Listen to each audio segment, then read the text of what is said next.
Toi, tu te demandes comment avoir une relation avec le Seigneur. Écoute cette vérité. Une relation sincère entre un vrai serviteur et le Seigneur Jésus commence par une rencontre du cœur. Dans la Bible, Jésus-Christ dit « Je suis le bon berger, je connais mes brebis et mes brebis me connaissent ». Jean 10:14. Cela montre qu'une vraie relation avec lui n'est pas une simple religion, mais une relation vivante. 1. Une relation basée sur l'amour. Le vrai serviteur aime Jésus non seulement par des paroles, mais par ses actes. Il cherche à lui plaire, à faire le bien, à pardonner, à marcher dans l'humilité. Son amour n'est pas intéressé. Il ne sert pas seulement pour recevoir des bénédictions, mais parce qu'il reconnaît que Jésus est son sauveur. 2. Une relation basée sur la confiance. Dans les moments de joie comme dans les difficultés, le serviteur fait confiance au Seigneur. Il prie, il parle à Dieu avec sincérité, il dépose ses peurs, ses projets et ses rêves devant lui.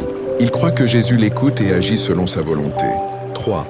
Une relation basée sur l'obéissance. Jésus a dit « Si vous m'aimez, gardez mes commandements ». Un vrai serviteur cherche donc à vivre selon l'enseignement de la Bible. Il lutte contre le péché, il demande pardon quand il tombe, et il se relève avec foi. 4. Une relation basée sur la communion. Le serviteur prend du temps chaque jour pour prier, lire la parole de Dieu et méditer. Ce moment devient un rendez-vous sacré. Petit à petit, son cœur change. Son caractère devient plus doux, plus patient, plus rempli d'amour. Une relation sincère avec le Seigneur Jésus transforme la vie. Elle apporte la paix intérieure, même au milieu des épreuves. Elle donne l'espérance et la force d'avancer. Un vrai serviteur ne marche jamais seul, car il sait que Jésus est avec lui tous les jours, jusqu'à la fin du monde. Abonne-toi pour avoir plus de vidéos.